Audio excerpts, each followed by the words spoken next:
Hello दोस्तों, कैसे हैं आप सभी। आप सभी का ही हार्दिक स्वागत और हार्दिक अभिनंदन करती हूँ मैं प्रीति मध्याल, इंडिया के सबसे पहले पॉकेट फ्रेंडली चैनल और ऐप पॉकेट पढ़ाई पर। दोस्तों, आज हम आगे बढ़ेंगे और आज हम लेने जा रहे हैं अपनी पूरीतन एज। ठीक है, आज हम लेने जा रहे हैं दोस्तों अपनी पूरीतन एज, और बहुत ही मस्ती के साथ, बहुत ही अच्छे तरीके के साथ हम इसको पूरा एक्सप्लोर करेंगे। ओके, पर इससे पहले कि मैं इस एज को शुरू करूं, मैं कुछ खास बातें फिर रिपीट कर देती हूँ। एक तो आपने जैसे बाकी सब लेक्चर्स आप प्रॉपर सीक्वेंस में देखते हैं, है ना, वैसे ही इस एज के भी हर लेक्चर को प्रॉपर सीक्वेंस में देखना, अलग कॉपी इसके लिए लगा लेना, प्रॉपर देखते हुए सारे नोट्स बनाना, साथ में जो जो मैंने कहा है गूगल से देखना है वो साथ साथ में ही देख लेना, क्योंकि आई ऑलवेज से जब लोहा गर्म होता है तब हथौड़ा मार देना चाहिए, यानी कि जब ताज़ा ताज़ा आपने पढ़ा है तभी आप गूगल से देख लोगे तो बेस्ट रहेगा। इसके अलावा एमसीक्यू हैं ढेर सारे ऐप पे मौजूद, पूरी एज करने के बाद वो एमसीक्यू करने हैं, और उन एमसीक्यू में भी जहाँ पे भी आपको लगे कि आपको कोई राइटर या कोई वर्क आपने नहीं पढ़ा, कोई टर्म आपने नहीं पढ़ी, तो उसको आपने गूगल कर लेना है। ठीक है, तो ये 4 स्टेप मैं आपको बताती हूँ प्रेपरेशन के। पहला, जो क्लास में पढ़ाया गया है उसको अच्छे से करो। दूसरा, जो क्लास में पढ़ाया गया है साथ में गूगल करने को कहा है उसको अच्छे से करो। तीसरा, जो एमसीक्यू ऐप पे मौजूद हैं proper unit wise, ages wise, उनको अच्छे से करो। चौथा, उन एमसीक्यू को भी करती बार जब कभी कोई नया राइटर, कोई नया वर्क, कोई नई टर्म आ जाए जो अभी तक आपने नहीं पढ़ा था शुरू के 3 स्टेप से होते हुए, उनको भी आप गूगल कर लो। ठीक है, ये एक वो तैयारी है जो आपको प्रिपेयर कराएगी आपके एग्ज़ाम के लिए। और चाहे आप नेट की तैयारी कर रहे हो, सेट की, नेट सेट जेआरएफ, नेट में रैंक लाना है, एमफिल पीएचडी एंट्रेंस है, किसी भी स्टेट का सेट है, असिस्टेंट प्रोफेसर का आप कमीशन दे रहे हो, आपकी कमीशन हो चुका है, आप इंटरव्यू फाइट करने जा रहे हो, आपकी जॉब लग गई, आपको आगे प्रमोशन के लिए अप्लाई करना है, बच्चों के फेवरेट टीचर बनना है, ये पूरा कोर्स आपको हर लेवल पे तैयार कर रहा है। तो ध्यान रखिए, बहुत बारीकी के साथ ये कंटेंट बनाया गया है और बहुत बारीकी के साथ आपको पढ़ाया गया है। तो आप इसका एक एक चीज़ को फॉलो करो, इसको फ़ायदा उठाओ और आगे बढ़ो। ठीक है, तो ये तो दे दी मैंने गाइडेंस। मैं हर बार एज या यूनिट शुरू करने से पहले देती हूँ, शुरू में भी और अंत के लेक्चर में भी, ताकि फिर आप एक बार ट्रैक पे आ जाओ। ओके, तो आइए करना शुरू करते हैं पूरीतन एज। तो सबसे पहले मैं बताना चाहती हूँ कि पूरीतन एज की खासियत क्या है। जैसे हमने चौसर एज की तो उसमें चौसर मेन राइटर था, उसके नाम पे उस एज का नेम पड़ गया। या फिर हमने एलिजाबेथन या शेक्सपियरन एज की, उसमें एलिजाबेथ रानी थी या शेक्सपियर मेन उसका जो था राइटर था। फिर हमने जाकोबियन एज की, उसमें जेम्स वन राजा था तो जाकोबियन एज पड़ गया। अब वैसे ही पूरीतन एज की खास बात क्या है कि इसके राजा के आधार पे लिया गया है, क्या लिया गया है। दोस्तों, पुरितन और पुरितनिज्म मीन्स रिलीजियस रिजिडनेस। ठीक है, धार्मिक लेवल पे एक जो सख्ती होती है, जब हम धर्म को लेकर ही बात करते हैं और धर्म की ही बात करते हैं, धर्म को ही सर्वोपरि रखते हैं, उसको ही हम फोकस करते हैं, वो सारा रिलीजियस रिजिडनेस, धर्म को लेकर एक रिजिडनेस शो करना, दोस्तों वो हमारा पुरितनिज्म में आता है। ठीक है, सो पुरितन एज बेसिकली वो एज थी जब हमने बेसिकली धर्म को लेकर बहुत ज़्यादा फोकस किया। हमारा फोकस वॉज रिलीजन, हमारा फोकस था रिलीजन। ठीक है, कि हमने धर्म की ही बात करनी है, धर्म को ही हमने बेस्ट मानना है, धर्म में जो कहा गया है हमने वो ही फॉलो करना है, और धर्म को ही हमको प्रमोट करना है। ठीक है, धर्म से संबंधित वर्क ही हमने लिखने हैं। ठीक है, और वही इस चीज़ में हुआ। तो पुरितन एज वो एक लाइफ स्पैन है, वो एक पीरियड है जब रिलीजन को जो है सर्वोपरि रखा गया था। लोगों की सोच में, लोगों के काम में, लोगों के द्वारा लिखे गए लिटरेचर में धर्म धर्म धर्म ही था। ठीक है, रिलीजन को लेके ही बात होती थी। एंड ऑब्वियसली क्योंकि हम इंग्लैंड पढ़ रही हैं, इंग्लैंड यानी कि ब्रिटेन पढ़ रही हैं, ब्रिटिश लिटरेचर पढ़ रही हैं, तो यहाँ पर आपको पता ही है मैक्सिमम जनता क्रिश्चियन है, 100%, मतलब मैक्सिमम जनता क्रिश्चियन है, तो क्रिश्चियन धर्म की ही यहाँ पे जो है मेन बात होती थी। अब दोस्तों, ये जो पुरितन एज है, ये तो मैंने आपको बता दिया कि रिलीजियस रिजिडनेस इसमें थी, धर्म को लेकर बहुत सख्ती थी, सब कुछ धर्म के इर्द गिर्द ही घूम रहा था। दूसरा मैं आपको बता देती हूँ इसका टाइम पीरियड क्या था, ठीक है। सो पुरातन एज का टाइम पीरियड था 1620 से लेकर 1660 तक, ठीक है। यानी कि 1620 में जो पुरातन एज है वो शुरू हुई और 1660 तक ये चली है, ओके। जैकोबियन के बाद की एज है पुरातन एज। इसकी खासियत क्या है, रिलीजियस लेवल पे एक रिजिडनेस होना, और ये 1620 से शुरू हुई है और 1660 तक चली है। हम जो जो एजेस कर रहे हैं ना वो सारी क्रोनोलॉजिकल है। पहले वो कर रहे हैं जो पहले आई, चौसर, फिर शेक्सपियर, फिर जैकोबियन, फिर पुरातन। ये भी खासियत है, ये सिर्फ सारे नोट्स ही हर एज के सिस्टमेटिक नहीं है, हर एज को कहाँ पे डालना है वो भी पूरा सिस्टमेटिक है। क्लियर हो गया है ना, टाइम पीरियड पता लग गया 1620 से 1660, और इसकी खासियत भी आपको पता लग गई। अब दोस्तों बारी बारी से इसमें जो है राइटर्स करना शुरू कर देंगे, ठीक है। तो सबसे पहले लेंगे हम ये वाले राइटर, ठीक है। बड़े ऐसे से खड़े हैं ये, है ना, काफ़ी पोज दिया हुआ है इन्होंने, ठीक है। काफ़ी स्मार्ट सी पर्सनैलिटी लग रही है, तो आई होप काफ़ी स्मार्ट सा वर्क इन्होंने लिखा है। पर पहले देख लेते हैं इनका नेम क्या है। दोस्तों इनका नेम है सैमुअल डैनियल। क्या नेम है इनका, सैमुअल डैनियल। नाम तो सुना ही होगा, नहीं सुना तो अब सुन लो। पुरातन एज में पहले राइटर हम करने जा रहे हैं सैमुअल डैनियल। भाई साहब काफ़ी स्मार्ट लग रहे हैं। तो दोस्तों सैमुअल डैनियल के बारे में सबसे पहले मैं आपको बताना चाहती हूँ, इनका जन्म 1562 में 1562 में हुआ था, और 1619 में इनकी डेथ हो गई थी, है ना। 1562 में सैमुअल डैनियल पैदा हुए हैं और 1619 में इनकी डेथ हो गई है। एंड आई होप अब इतने आप पीछे से अब तक पढ़ चुके हो, मुझे बताने की जरूरत नहीं है, ये ईयर्स आपको पता होने चाहिए, बॉर्न और डेथ ईयर के। डायरेक्ट नहीं पेपर में पढ़ता कब पैदा हुआ कब मरा, पर कौन किसका कंटेम्प्रेरी है, कौन राइटर किसके समकक्ष चल रहा है था, या कौन पहले आया कौन बाद में, वैसे प्रश्न पढ़ते हैं। और वो प्रश्न आप तभी सॉल्व कर सकते हैं जब आपको ये चीज़ पता हो, ठीक है। तो सैमुअल डैनियल 1562 में पैदा हुए एंड 1619 में इनकी मृत्यु हो गई थी। दोस्तों ये बेसिकली इनको हम फर्स्ट मेटाफिजिकल पोएट के साथ क्लास करते हैं, क्लास यानी कि जोड़ते हैं, ठीक है। मेटाफिजिकल पोएट क्या है, एक प्रकार के पोएट्स थे, कवि थे जो मेटाफिजिकल, मेटा होता है बियॉन्ड यानी कि ऊपर, फिजिकल होता है फिजिकल नेचुरल, ठीक है। मेटा होता है बियॉन्ड यानी कि ऊपर, फिजिकल होता है नेचुरल।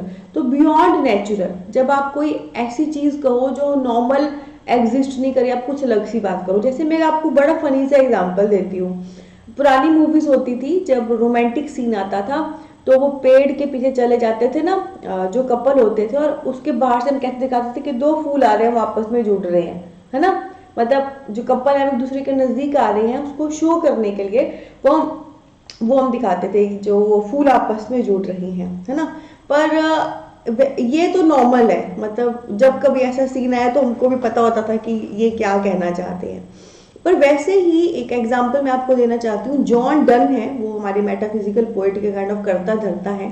उन्होंने क्या एग्जाम्पल दिया, वो सोचो कि एक जो लव बर्ड है, एक जो जोड़ा है प्यार का, वो उस कंपास के दो हिस्सों की तरह है जो अलग नहीं हो सकते, अलग हो गए तो उनकी कोई वैल्यू नहीं है। कंपास क्या होती है, जो बचपन में हमने प्रकार यूज की है, जिसकी एक तरफ वो नुकीली सी चीज होती है और दूसरी तरफ हम पेंसिल फंसाते हैं, ना, फिर कोई राउंड लगाना है तो लगाते हैं। उसमें से अगर वो पेंसिल वाला हिस्सा चला गया तो भी उस नुकीले का कोई काम नहीं है, या वो नुकीला चला गया तो पेंसिल का कोई काम नहीं है ना। तो उस प्रकार के एग्जाम्पल शेयर करना जो नॉर्मल बंदा नहीं सोच सकता। नॉर्मल हमको वो फूलों की बात समझ आ जाती है, पर वो प्रकार वाली बात समझ नहीं आती है, राइट। तो उस प्रकार के कुछ अलग से ही एग्जाम्पल देना जो शायद हम सोच ना सके, that is metaphysical poetry, that is metaphysical concept, beyond, meta means beyond, ऊपर, physical means physical, जो नेचुरली होता है उससे कुछ ऊपर हटके एग्जाम्पल देना। और सैमुअल डैनियल को हम उन्हीं के साथ क्लास करते हैं, यानी कि डैनियल को हम मेटाफिजिकल पोएट के साथ रख सकते हैं, जो भी कुछ शुरू के मेटाफिजिकल पोएट हुए, यानी कि इनकी भी जो पोइट्री थी, इनका भी जो कहने का स्टाइल था काफी हद तक वैसा ही था, वैसे ही एग्जाम्पल ये कुछ हटके हमें देते थे, ठीक है। तो मेटाफिजिकल का कॉन्सेप्ट समझ आ गया। मेटा मतलब बियॉन्ड, ऊपर, फिजिकल मतलब नेचुरल, नेचर से ऊपर, ऐसे एग्जाम्पल देने वाले पोएट्स। एग्जाम्पल दे दिया, दो फूल नहीं एक प्रकार का जोड़ा, ठीक है। चलिए, नॉट जोड़ा, प्रकार के वो दो हिस्से। तो ये आपको एज अ कॉन्सेप्ट भी पता लग गया और आपको पता लग गया सैमुअल डेनियल को हमने उसमें रखा है। नेक्स्ट दोस्तों, इनकी खास बात क्या है, इन्होंने हमें आर्टिफिशियल सोनेट दिया था। ठीक है, अब सोनेट क्या होते हैं, नॉर्मल वो मैंने आपको पीछे भी लेक्चर में पढ़ाए हैं। 14 लाइंस की पोएम होती है सोनेट।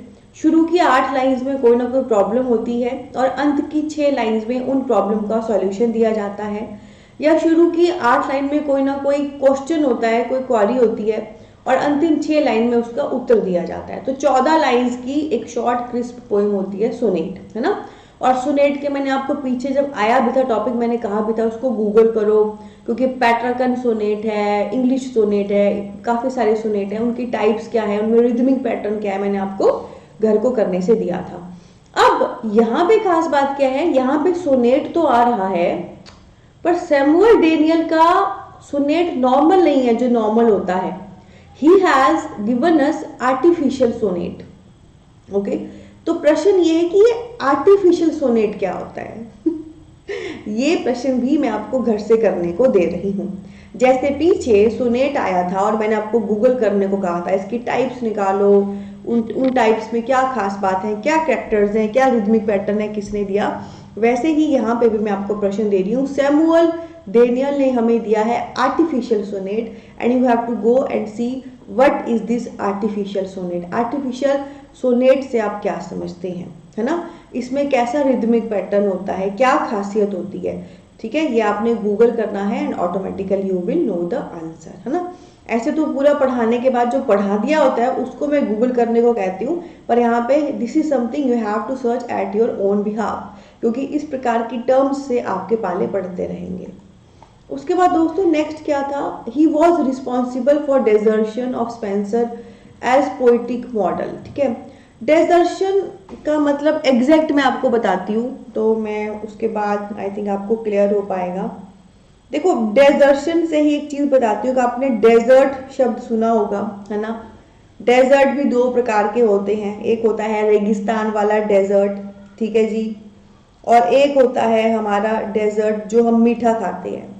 ठीक है, सो एक मिनट, डेजर्शन का मतलब यहाँ पे है, मतलब काइंड ऑफ खत्म कर देना, खत्म कर देना, है ना। जैसे रेगिस्तान में कुछ नहीं होता है, सब कुछ खत्म होता है ना, डेजर्ट जो रेगिस्तान वाला डेजर्ट है, वैसे ही यहाँ पे desertion of Spenser as poetic model है, यानी कि एडमंड स्पेंसर ने जो एक पोइट्री का मॉडल सेट किया था। एडमंड स्पेंसर की कितनी महान पोएम्स हमने पढ़ी हैं, फेरी queen, right, and shepherd calendar, एपिथैलेमियन, काफ़ी सारी पढ़ी थी, है ना।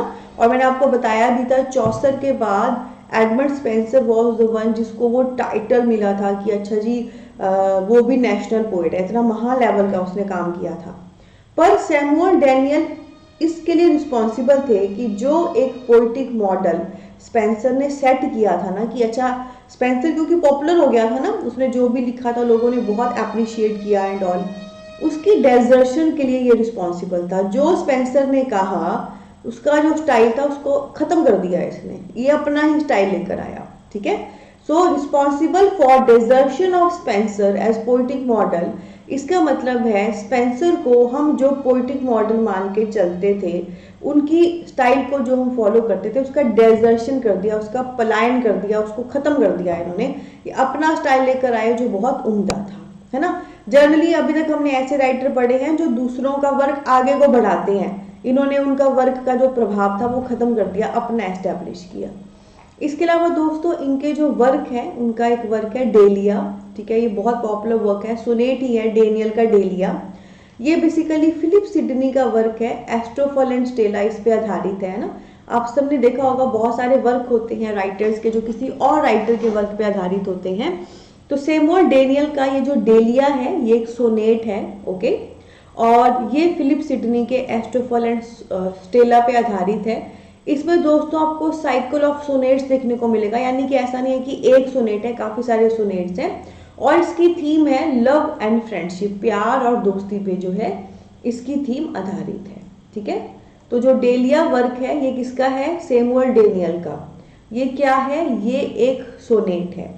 ठीक है, और वो 14 लाइंस वाली पोयम किस पे आधारित है, फिलिप सिडनी के एस्ट्रोफल एंड स्टेला पे। ओके, और क्या ये एक सोनेट है या साइकिल ऑफ सोनेट्स? ये साइकिल ऑफ सोनेट्स हैं, काफ़ी सारे सोनेट्स इसमें मौजूद हैं।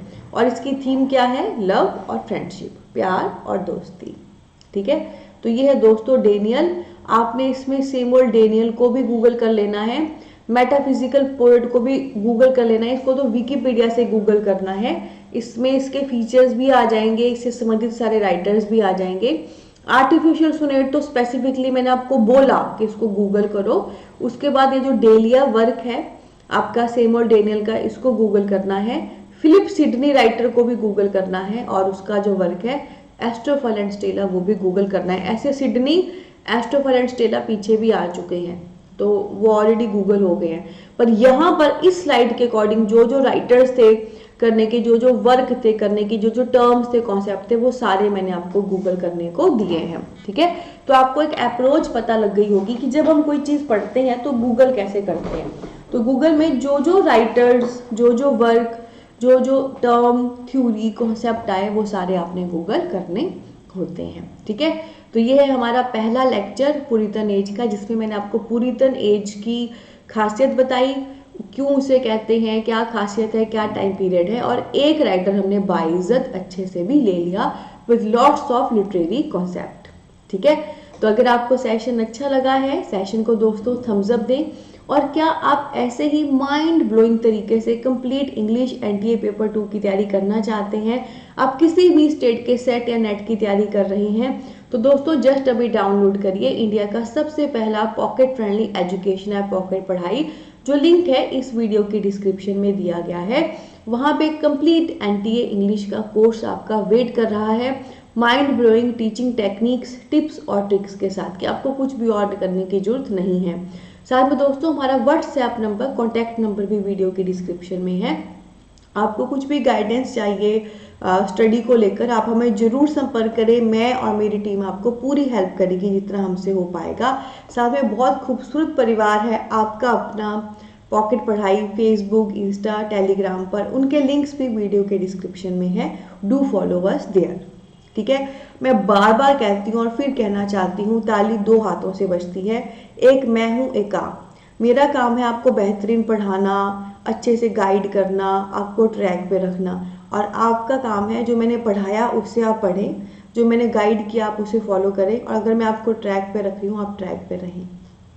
बहुत सारा प्यार, बहुत सारी ब्लेसिंग। Take care.